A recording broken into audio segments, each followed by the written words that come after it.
Welcome to Cat and Jess Talk the Best, where we're going to be talking about IMDb's top 250 movies from April 12th, 2018. My name is Kat. And I'm Jess. And today we're talking about number 227, Gandhi, which is a biography drama history film from 1983. This has an 8.1 on 201,279 votes.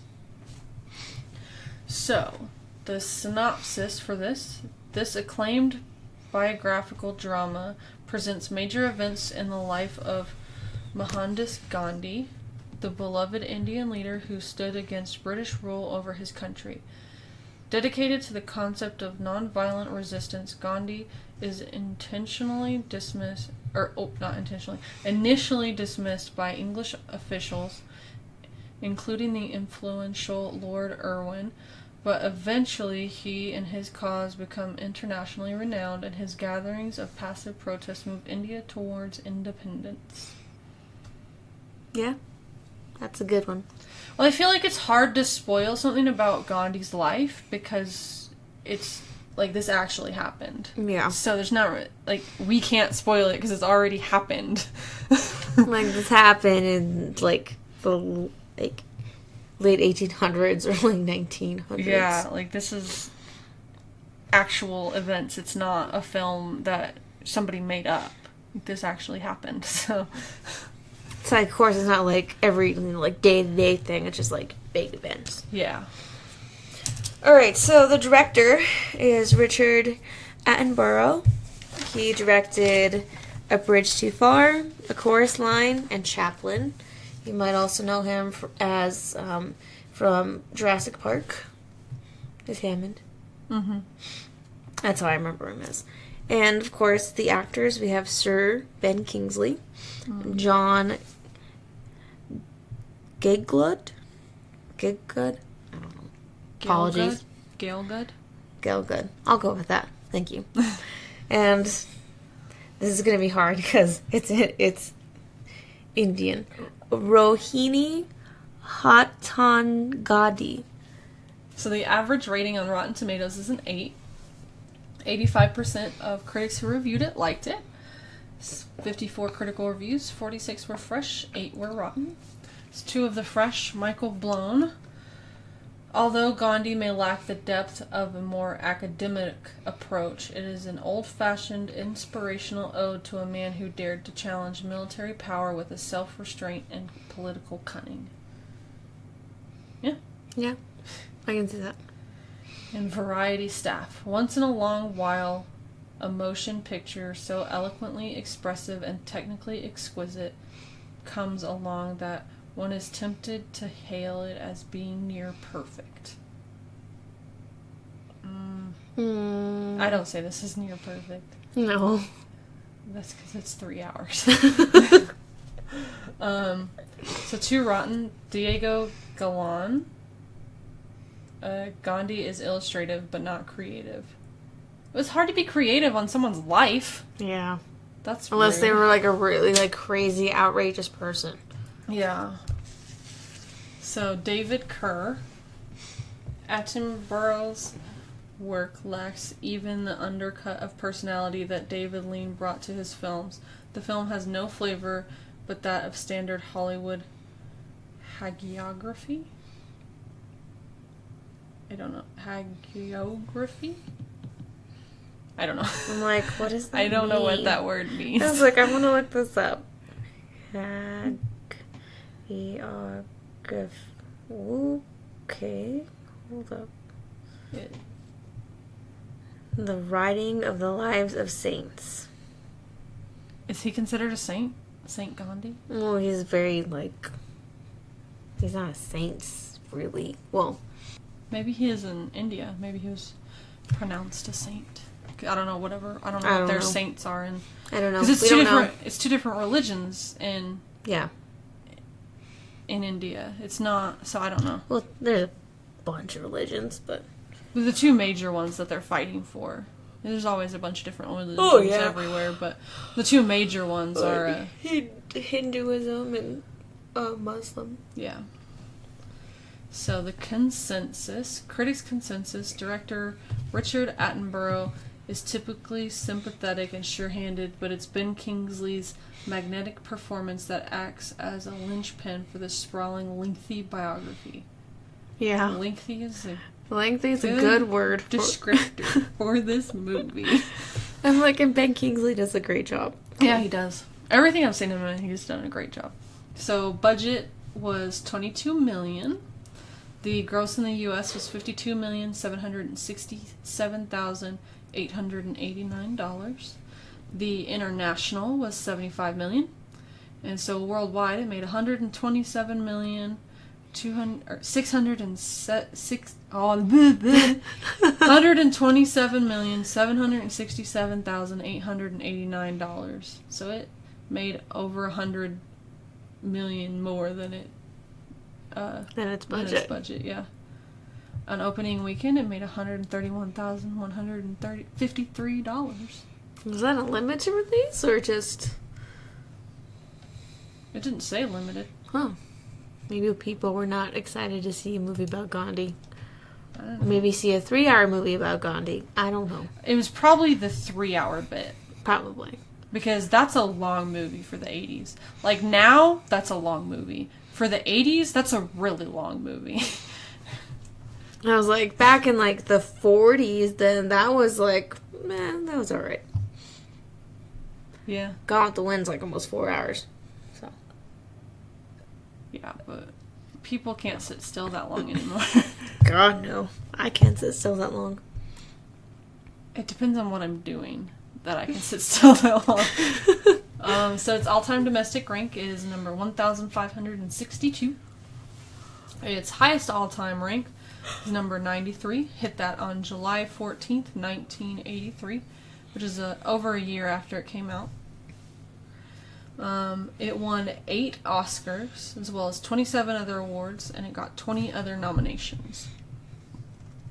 So the Oscars that it won were Best Picture, Best Actor in a Leading Role, Best Director, Best Writing, Screenplay written directly for the screen, Best Cinematography, Best Art Direction / Set Direction, Best Costume Design.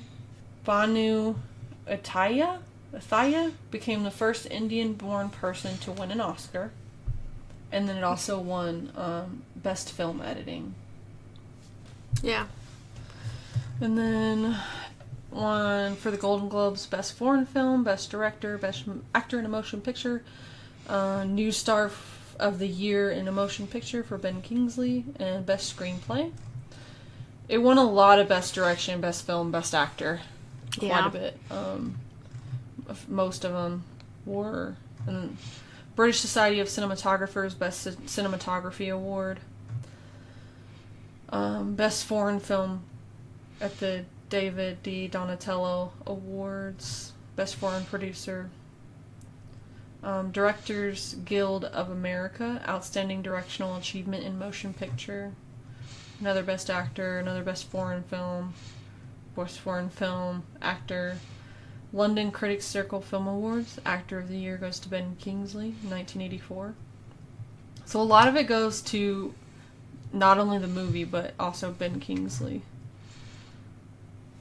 He won a lot of awards for this movie. A lot, and I can see why. He did a really good job in this movie. He did. So initial thoughts, what did you think? I liked it. I did. I knew it was going to be 3 hours, so I mentally prepared myself. And some parts I had a little hard time, like, paying attention. But that's just because my brain started wandering.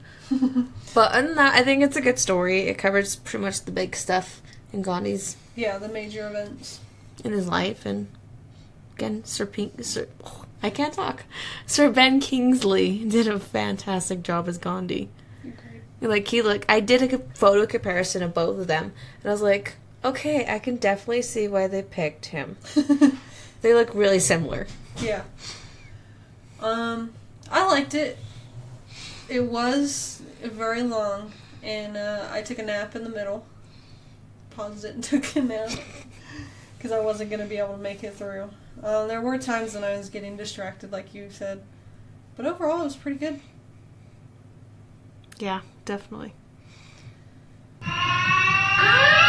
Spoiler alert! Spoiler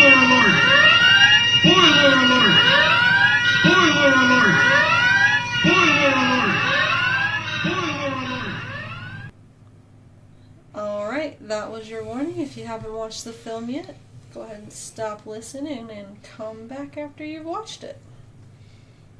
So, it starts off with the quote. It says, "No man's life can be encompassed allotted weight. To include each day can be done, or to include each day can't be done. It's to be faithful in the heart of the man." I feel like I didn't get that whole thing. I didn't Basically, either. they are saying that they couldn't show you every day of his life, but they got as much as they could and tried to do right by what he did. Yes. Basically. There we go. So then it says it's in New Delhi on January 30th, 1948. And that's a very important date. Yes. So you see, like, this man, like, walking through the crowd. And then you see, like, these other two guys, because he's looking back at somebody. Yeah. This guy in a car or something. Yeah, he's in a car. And there's other two people, like, following him. And the crowd is gathering to see Gandhi, because Gandhi's there. Mm-hmm. And the man pushes up, like, to the front, so he can, like, Gandhi can, like, you know. He can greet him and bless him. Yes. Basically. So the man, like, kneels down in front of him and everything. And then he, like, stands up and he has, like, this gun. And he shoots Gandhi, like, point blank, like, several times. Yeah, like 5 times, I think. And Gandhi died. Uh-huh. Right there. And then you see his funeral. And it's funny when I Huge first freaking started thing. because the first, like, 5 minutes or so of this movie, yeah. there's no talking, really. No, there really isn't. isn't. Then you get to his funeral parade, and then there's talking. So I spent the first 5 minutes of this movie watching it in French, not knowing. That's right. Because I had the wrong audio file on, but then I switched it to English. Yeah, you're like, I think I'm watching the wrong one. Yeah. Like, it's French. But yeah, they had his funeral parade. And, like, the whole country, pretty much, came out for this... Huge crowd. Like, huge. Yeah. I mean, when a man does that much for your country... Yeah. You gotta come out and support him. That's... Even though, like, even on his... Basically his deathbed. Yeah. So, then we're on a train. In Southern Africa. Yeah. And this I didn't know. I did not know that he was an attorney. I didn't know he was a lawyer, like, at all. So he says he's riding the train as a lawyer. Yeah. In first class. And, a couple guys come up, I guess, like the train manager, the ticket taker guy, and an officer come up and tell him that he can't ride in first class because there's no Indian attorneys in South Africa right now. He's like, well, there's one right now. Yeah, right here. Hello. He's kind of sassy about it. I was like, yes. Yeah. And they told him to go back where he belongs. And they said if he wasn't going to move, they're just going to throw him off the train. Yeah. And so that's literally throw what him off the train what because happened. he didn't want to move. But yeah, that's definitely one fact that I did not know. I didn't know that he was a lawyer before he started his movement. Yeah, I didn't know that either. Learned something. Yeah. Then he's talking to a bunch of guys, and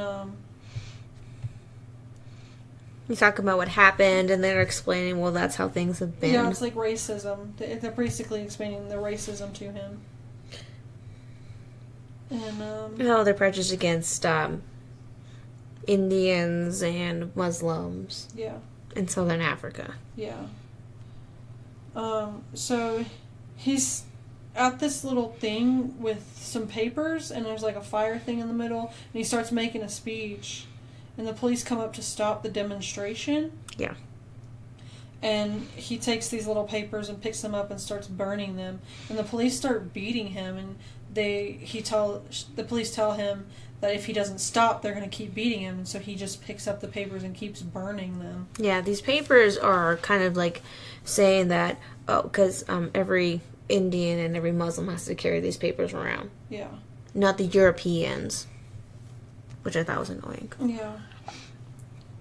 You see his family, too, Yeah. after his wife patches him up and everything. Because they're living in, like, this little makeshift town. Yeah. In southern Africa, and he's living there because he wants to show everyone that even if you're trying to start a movement, you have to live like the people do. Yes. Like, even if you are one of the richest people, you have to live like the people do if you want their trust. And his wife is getting mad at him because she says that they told her it's her time to clean the toilets and he won't, or she won't do it. And so he starts getting mad at her. And he says, well, if you won't participate, if you won't do what you need to do here, then you can leave. Basically, is what he's saying. Yeah, and of course, like during this time, we meet someone else. His name is Charlie Andrews, who's a priest, and he heard about what Gandhi was doing, and he wants to help. Yep, he comes in, helps him. The next, it's so hard to follow this movie just because it's so long, especially like now that we're reading our notes. It's hard. I was like, and Gandhi, of course, there's people who've again been hearing what he's been doing. There's this person a writer. His name is Walker. He's played by Martin Sheen. Mm-hmm. He talks with him a bit. There's this huge meeting that Gandhi has set up. It's like this huge hall of just like people. Yeah. We're just talking about how now the laws are getting worse, that everyone needs to be all Indian and Muslim people need to be fingerprinted. Yeah. And then he says that they need to do a protest, basically. But it's a peaceful protest. Non-violent. He doesn't like violence. He doesn't want anybody following him or following his example to do anything violent. So he says this protest needs to be non-violent. So they go and do this protest at some factory thing.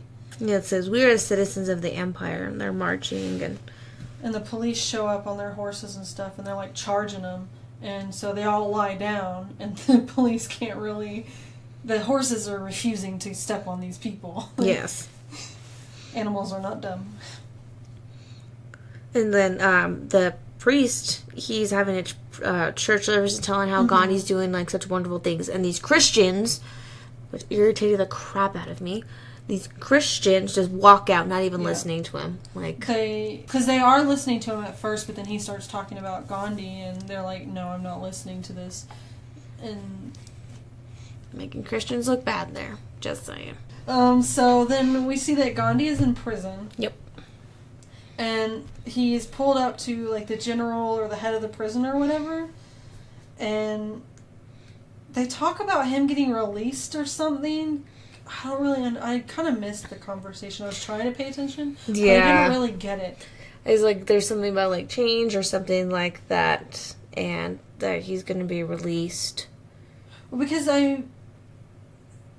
they're both Indian, and so he's trying to help him out because he knows that he's trying to change the way people perceive people from India, and so he wants to help Gandhi out, but he's doing what he can as the warden of this jail, pretty much. Yeah, the things were finally changing in that part in Southern Africa for Indians and Muslims, which is good. And he calls the guy in and tells him that he needs to give him some money for a taxi, and he's like shocked. He's like, why? Like, he didn't say it, but his face said, "Why would I do that?"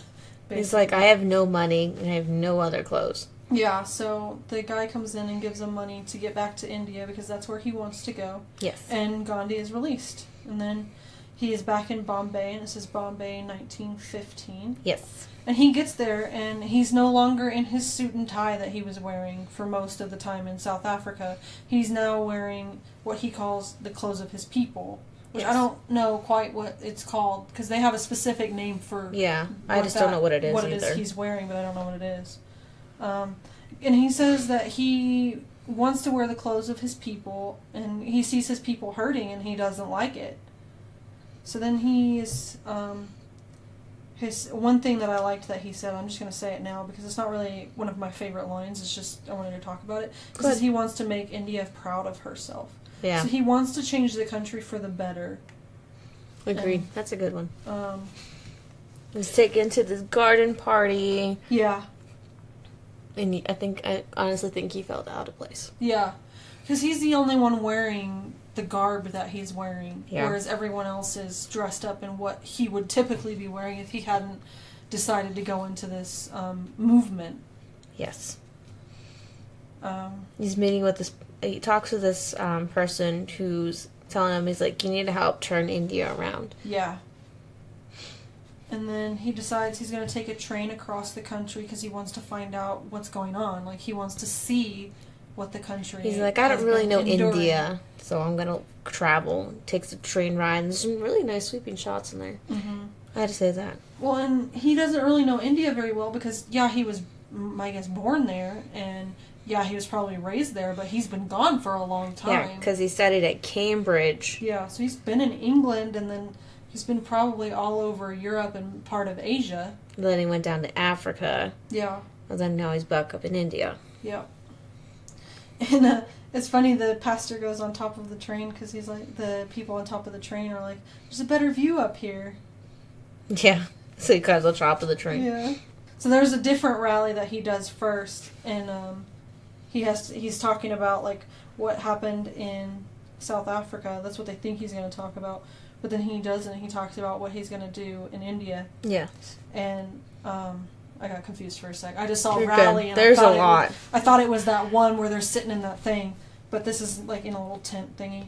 Yeah. But the people aren't listening to him at first. And then they do start listening. And they all start sitting back down. And they're actually intent on listening to him. On what his plans are for India. Mm-hmm. Then some men come to the village that Gandhi lives in and ask for Gandhi's help. And then there's a huge... Oh, so the man, he's like an older man, and he says that the British are taking, like, not letting him do some stuff in his city, his village. And so Gandhi goes to help him. Yes. Then there's a huge crowd at the train station to greet Gandhi. And the British are, like, upset, like, what's going on? He's like, why is there this huge crowd for just one man? Yeah. And so the British try to get him to leave, and he's like, I'm not leaving. I'm a citizen of India. I can do what I would like, pretty much. Yeah, it's true. And so a man comes to arrest him, and this would be the second time he's arrested. He just keeps getting arrested. That's just a common theme in this. Quite a bit in this. And I don't know, he's still... he's about to go on trial, but he sends Charlie, the priest, away because he wants him to go help in other parts of the country and preach to what Gandhi is trying to preach to. But he needs help in other parts of the country because Gandhi's just one man. He can't be all over the country, so he sends people to help him out. Yeah, I love how his trial was for disturbing the peace. Yeah. That made me giggle. And then he has a meeting with the governor. And then there is a law that's supposed to take effect on April 6th. And I don't know quite what the law is. They just say that the law is going to take effect. I don't know. Did they explain what it was? I don't remember that. If they did, I might have missed it. This one was a hard one to take notes on. It was. And he says that he wants to make that day when the law is going to take effect, because it's not something good for his people. So he says that he wants to make it a day of prayer and fasting, and he wants almost the entire country shut down. Just an hour of prayer. Yep. And so he's arrested again. Again. There's riots going on, happening. And the riots haven't stopped since his arrest. And he is still, even in jail, preaching nonviolence. Yes. And, then there's this big rally, and I think that this event actually did happen. I think so. So there's this big rally, and he has some of Gandhi is not there. No. But some of his people are there. Some people that I'm guessing he elected to help him spread his word. Yeah. And there's a whole group just listening, like men, women, children. They're all there just listening, peacefully listening, not doing anything to anyone. And the military comes up, the British military comes, and just starts killing people. Literally just shoots round after round. Just shooting at the crowd. Like, there's, like, women and children running and trying to hide, and they're just getting shot down. It says 1,516 people were killed. Yes. That's how many they said. And then there's people that start jumping in this hole because they're in this thing and there's a hole in the ground. I don't know how deep it is, but people start jumping in it for shelter. And then later, Gandhi does visit this area, and it's blood. He sees it, and there's just blood all over this hole. So they went over and killed all of the people in the hole. Yeah. And the general is in trouble for this. Yeah, there's that. You have the, I lost my spot. All I wrote is general. Yeah, he was in huge trouble. He's like, were they, his bosses or whatever, like, well, were they doing this? Were they doing this? And he's like, no. No, I just shot him. Like, that man was crazy. Yeah. Crazy. And it wasn't, some of the people that were in the army were British, but then other ones looked like they were Indian. Yes. I did see that. So he had people killing their own people. Mm-hmm. That really just, like, irritated me. Yeah. And then it's intermission. And I love the intermission music. Did you listen to it? It was a sitar. Yeah, it was just playing. I was like, nice. That's awesome. Intermission was like maybe 5 minutes or so. Yeah, it wasn't long. So then they're having a meeting on what to do because of the massacre, and Gandhi's like, nonviolence. We can't be violent just because they were violent. Yeah. And I don't remember who it was, but they're saying that they don't have any intent. It's some British guy. He was saying that he doesn't have any intention of making a martyr of Gandhi. And then there's another rally, and I think this is the one. She's speaking, and then Gandhi speaks. Yep, this is the one where his wife is speaking, and then he speaks, and then he tells people you to burn their clothes. If it's from England, you should only have your own what handmade. Don't support England by wearing what they have brought here. Yep. And then there's this British lady, Mirabelle. She comes to live with Gandhi because she believes in what he's trying to accomplish. Yeah, that's true. She does. And then there's some more protests and violence. Marching and riots. One group gets beat up, and then they're marching, and one group is behind the larger group, and they get all beat up by the cops, and the large group comes back and chases them. Yeah, there's actually British cops being killed too. Yeah. It's Gandhi's nope. Yeah, so the large group comes and sets fire to the building that the British police ran into, and so the British police have to run out because the building's on fire, and then they attack them. Yeah. There's so many killed, 12 or something. Yep. And so Gandhi says that this isn't what I want. I just want better for my country. So he said he's going to start fasting, and he's not going to stop until the violence ends. And then, of course, that works. Yeah, and so the police come and arrest him again. For a sedition. Yeah. I wrote down, dude can barely walk, really? Yeah. And so the judge talks to him, and he basically says what's going to happen. And Gandhi's like, I'm guilty. I did it. He's yeah. This is his 4th time in prison. And this time he gets 6 years in prison. Yep. And then we meet Uncle Henry from Harry Potter. It's yep. There's years later, we see Uncle Vernon. I was yes! Yep, Uncle Vernon! I don't know why I wrote Henry. I was thinking something else. His name is Collins in the movie, but it doesn't really say it.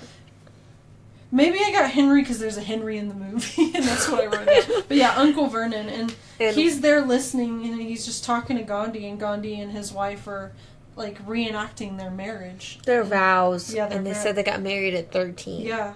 I was holy crap. Getting married at 13 and still just yeah. Fine. The whole entire time. Mm-hmm. I was wow. And then... That's impressive. The police started attacking people on the streets. And there's a protest at the salt mines. Gandhi is not present at this protest. No. But it is a protest in the form that Gandhi would like. Well, he was gonna be there, but then he got arrested. Yeah. A recurring theme. Yes, he gets arrested quite a bit. So the protesters are at the salt mines, and there's women there to help them. So they're lined up in rows. I think it's 4 or 5 in each row. Yeah. And they just go up to the guards at the gate, and they charge the guards at the gate, but the guards beat them. And they just continuously, every row runs up and every row gets beat. And they just go and sit down and the women tend to them and then they get back up and go do it again.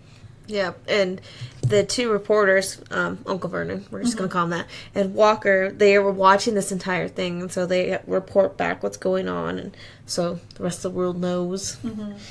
And not once do any of these protesters ever fight back. Nope. Not They violence. just take a beating because they believe in freeing India from England. And at one point, not long after this, Gandhi says India is free because the British have finally decided that this is not worth all the lives that have been lost.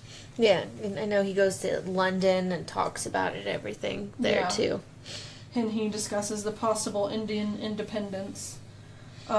There's like a newsreel too. Yeah, there's a newsreel about it. I don't know if that was a real one or not, but yeah, I was like, oh, that could have been real. That could not have been. It just depends. Sure. But he is technically sent back empty-handed. But promises is what he was sent back with.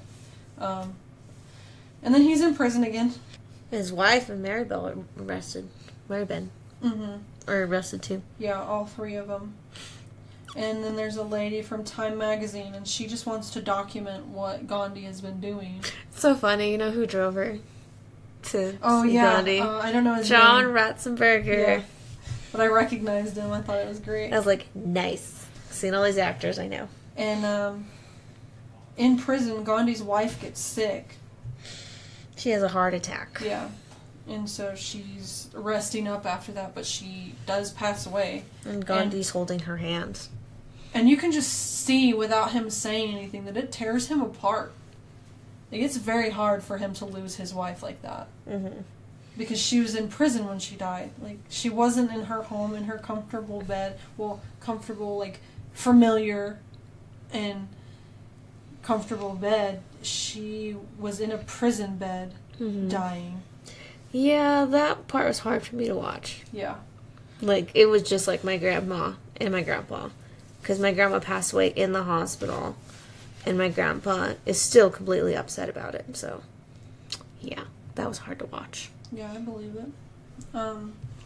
So, they are saying that they want a separate Hindu and Muslim India. And Gandhi's like, no, I just want there to be one India. One India. Because if there is two Indias, like if there's the Pakistan and the India, there's going to be a civil war. Yeah. And there ends up being a civil war anyways. Yeah, of course we have the British Viceroy comes too. Yes, they do the flag ceremony where they're pronouncing India as a free country. And that's where you see the introduction of the Indian flag. Yep, the Indian flag, and then also the Pakistani flag. Because there's two different ones. Yeah. There's two different ones that they put up. The first one is the Indian flag, and then the Pakistani flag. And then there's the border, and there's thousands of people going each way because the ones going to Pakistan are the Muslims, and then the ones going to India are the Hindus because that's what they were told. They're like, India is Hindu, Pakistan is Muslim, and they're separating it. And that's not what Gandhi wanted, but that's what he got. But he got a free India, which he was fighting for. So. Yeah. Again, there's fighting, of course. Yeah, and people start fighting. And he's like, well, I guess I gotta fast again. Yep, he goes to Calcutta because he wants to stop the death of his people because they're fighting in the streets. And like you said, he starts his fasting, and he does it till the fighting stops. There's some people coming up to visit, because he is in Calcutta at this point. Some people coming to visit Gandhi, and someone yells death to Gandhi, and the guy coming to visit him gets so mad. Like, why would you say that about the person who freed our country? Yeah, well, freed it. It's like, well... He says, you'll have to kill me first before he dies. And, Gandhi is very close to dying because he has not eaten, because he's still fasting. He's trying to stop the violence. People come to visit him, and there's one man who comes and says that he will never be forgiven because he's killed a child. And he did that because someone killed his child. And Gandhi basically says, go find an orphan child, and it's got to be Muslim. He basically says you'll be forgiven if you do this. Yeah, raise him as a Muslim. Yeah. And then the fighting finally stops. And he wants some orange juice. I thought that was funny. He goes, can I have some orange juice? And then he's planning to go to Pakistan, but he's going to go down to prayer first. And this is where you see the beginning again, where the man comes and kills him as he's on his way to prayer. Yeah. And then there's... because she was talking to the reporter before he went out. Yeah. And then, of course... his funeral. And then... there's a... why did I write down fire? There was a funeral pyre. Okay. They burned his body. I think that was what he had wanted. Okay. There was a funeral pyre, yeah. And then there's his ashes. That's right. The ashes were poured into the sea. Yep. And here's like a voiceover too of Gandhi talking. Mm-hmm. And then at the end there's like this cool sitar music. Mm-hmm. I was like, yeah, sitar. I like how the sitar sounds. Yeah, it's cool. So there's a lot of sitar music in this. I mean, yes. It is an Indian instrument, so it makes sense that they would use it. I love it. It's really cool sounding. I mean, it helped introduce the world to Ravi Shankar. He was an amazing sitar player. He's no longer with us, but he was amazing. I think it's his daughter or like son. I know his daughter still plays. For sure. I'm not sure. I know who you're talking about, but I'm not entirely sure. Yeah. And there was only one song that had any information about it, and it was God Save the King, and Ben Kingsley did sing it, and it is also reprised when India achieves its independence in the film. Yes. So, comparison, there's not really anything to compare it to besides Gandhi's life, and I don't know enough about it besides what was in this movie to compare it. Like, yeah. I know who he was, I know what he did, but this provided way more information to me about that than I knew before. I'd have to agree with Cap. Because it's not something we get taught because it's not American history. People don't think it, like, which is annoying. Don't think that non-American history matters to us, but it really does. Like, I mean, you have world history, but they cover, like, other things, like your big, like, ancient empires, like Egypt and Greece and Rome, and it really doesn't cover like India very much, or like Japan or China too much. It doesn't really cover anything small and what they might consider in history books like that insignificant. But this is a huge event. Like, he did something huge for his country. And it just gets overlooked quite a bit, and I think that this movie is very important and people should watch it. Because I learned so much. Like, I didn't know he did all that. I didn't know he went to jail that many times. Yeah. I didn't know he started out as a lawyer and then changed his life to free his country. Yeah, and you notice, like, did we talk about this before this, that he actually kind of had, like, a different accents as the movie went on. Yeah. His voice changed, like, when he was... because he does talk very British. When he was his lawyer, because he studied at Cambridge, and then it started changing slowly as the movie went on. Well, because he gets so immersed in what he's trying to do that it just progresses. And I think that that's important, because it would still make the point relevant and get the point across if he was speaking with that British accent, but I think it makes it more... like, it works it out better that his accent changed the further he went into this. Yeah. And Sir Ben Kingsley is, he is British. Mm-hmm. Which is really good. Yeah. That he was able to change his voice and all of his mannerisms as the movie went on, which is really good. Mm-hmm. So, trivia, what you got? So, I don't know if it was the exact amount, but some of the movie budget actually came from India, the Indian government. That's cool. Because they wanted to support, hey, this movie made about Gandhi, and he was really important here, so we're going to help you out. He helped us gain our independence. We need to You got to show a little credit to him. Give him a little love. Because was this a British movie, or was this American? I think it was, well, that is a good question. I have a United feeling Kingdom. Okay, I was saying, I have a feeling it was British. Yeah. Yeah, it won a Best Picture Oscar in the U.S. Yeah. So. It won a lot of Oscars in the 8. US. I was like, I can mark this off my list of Best Picture winners. Yeah. Which is nice for me. Let's see. So, Sir Ben Kingsley, because he is a knight, when he got the role, he read everything he could on Gandhi. He started dieting. He started practicing yoga. And he learned to spin. Oh, so he was actually doing that? He actually learned how to spin the wool and talk while he was doing it. He said the hardest part was doing it and talking at the same time. I can see that. Which, it was pretty hard. And this movie holds the record for having 400,000 extras used during the funeral scene. And they were all volunteers. Wow. All of them.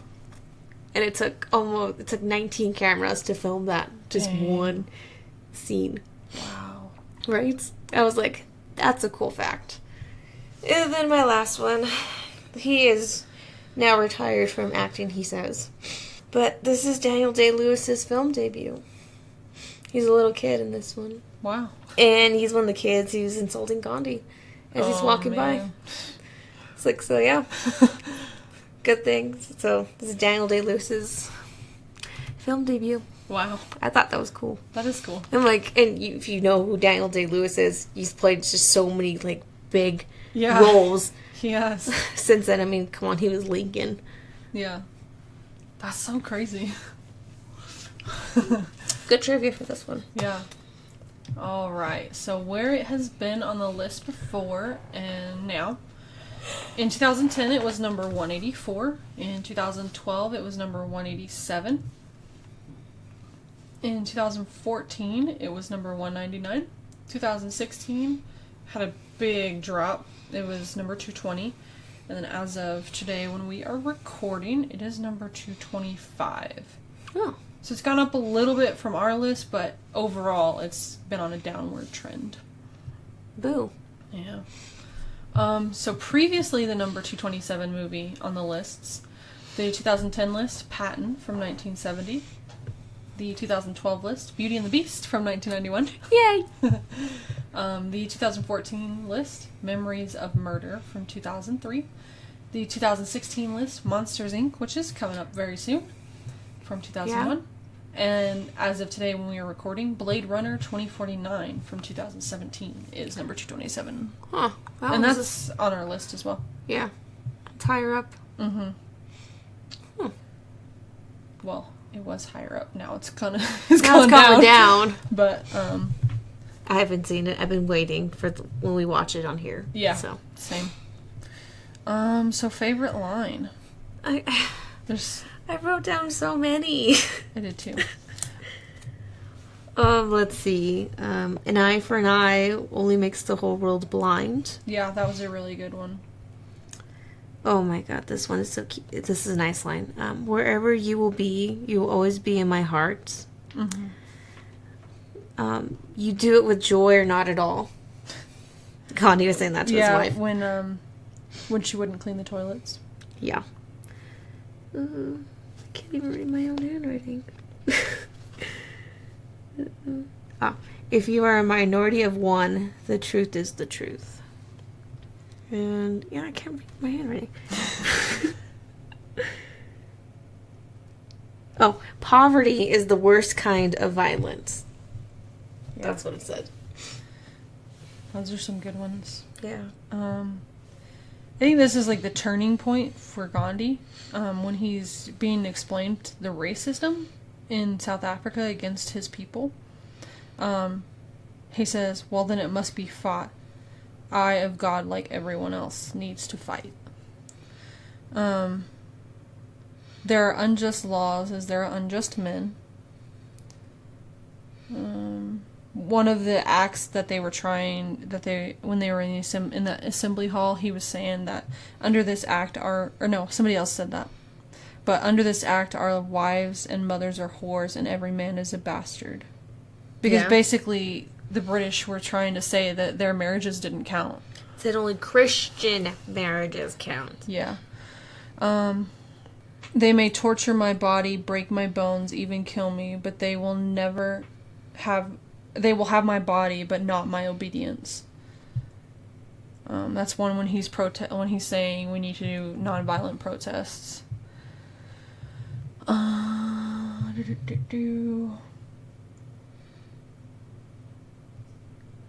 If I want to be one of them, I have to live like them. Mm. And I think this is one of my last ones.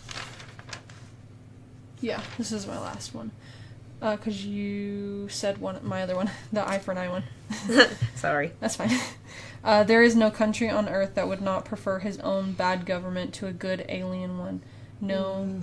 And, I mean, that's even relevant today. Like, our involvement in foreign countries trying to improve their government. Like, we just need to step back because no matter what, they're going to prefer their own government over us.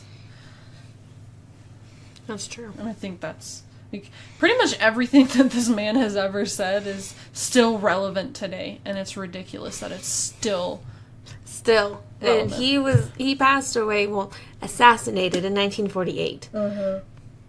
So, how many years is that now? It's 2018, so 70 years. 70 years he's been gone. And still rings true today. Yeah. And it's just like everyone says... We don't learn from history, we just repeat it. Which is annoying. So, what do you think? I think the eye for an eye one is that's what we should do. An eye for the eye makes, let's see, let me get the exact quote for you. An eye for an eye only ends up making the whole world blind. Pretty sure that's what it is. Yep.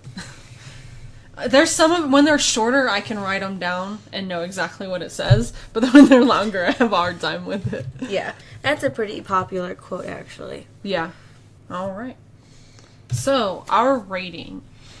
What'd you think? I gave it a solid 8. Okay. I only took away because it was 3 hours long. Yeah. That's about it. I gave it a 7 for the same reason. It was 3 hours long, and I felt like it could have been shorter. But I did learn a lot from this movie. Yeah. There wasn't as much of an entertaining factor to it as there was a learning factor. So that's why it got a little bit lower. And I love learning things. I love history. History is like one of my big things. I love too. But I don't know. There's just something about the way this one was presented. Because I'm used to watching documentaries. I'm not used to watching biographies. That's it. That's it. I think you just explained it yourself. Because I do watch a lot of documentaries. This is the first biography I've ever watched, so. I get you. So, our next film is Paper Moon from 1973. And it is in black and white. If you pay for premium, you will get uncut episodes, early release of the episodes, which they'll come out on Monday instead of Friday. And then also you'll get a special monthly episode once every month. We'll put something out, and that is at $1 a month. And then for $5 a month, you will get all of those, plus be able to be in your choice of a movie for every 50 movies. As long as, you get there in time. Yeah. Hopefully you get there in time. But you'll get to join us for up to 5 movies if you pay $5 a month. And like I said, our first... And then we're still running our contest. One person out of every 10 that leaves a positive written review will be randomly selected to join us for a movie of their choice. So get to leaving reviews. Yes, they help us, so please. Yes. And where to find us? So you can find us on Twitter, Facebook, and Instagram at Cat and Jess Talk the Best. Our email is catandjesstalkthebest250 and our website is catandjesstalkthebest.podbean.com. Yep. And you can find the show pretty much everywhere now. Actually, yeah. Everywhere. Pretty much. iTunes, Spotify, Google Play, Stitcher. And also every episode forever will be on Podbean. So if you ever feel like you want to go back and listen to the first one and we're on like number 198, you can just go back and listen. Back to Podbean and listen. And our opening music is by Audio Binger. So any music we ever have is by him. You can find him Facebook, YouTube, and he has a website, audiobinger.net. Yeah, check him out. She has a porg. I do have a porg. He's so cute.